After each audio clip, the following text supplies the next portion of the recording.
WCIA 3 News at 10.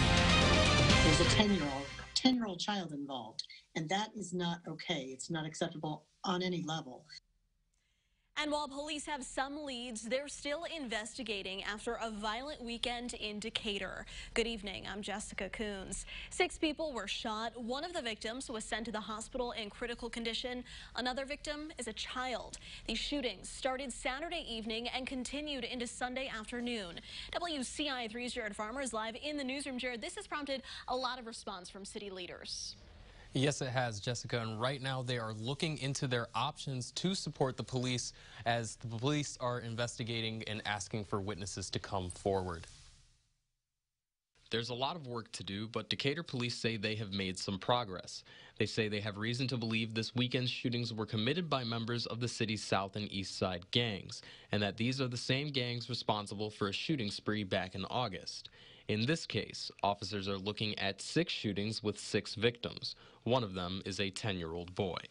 Mayor Julie Wolf says the city needs to be better about dealing with gun violence. Quite honestly, my concern for a long time has been innocent victims who are not involved in this getting hit.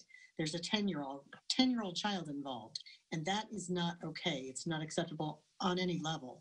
Police Chief Jim Getz says this year has been unprecedented in terms of gun violence in the city.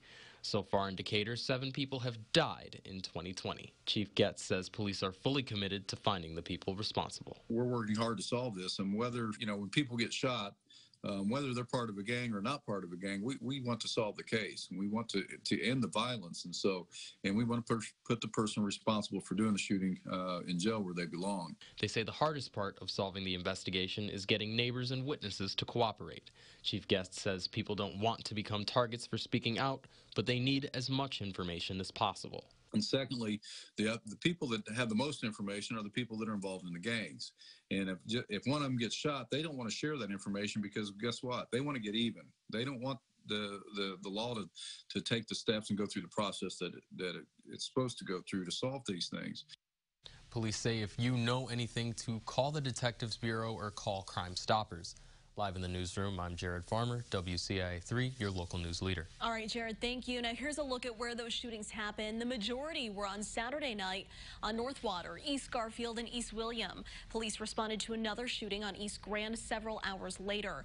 On Sunday, police were called to a shooting at East Condit just after midnight and another on East Hickory around 1:30 in the afternoon.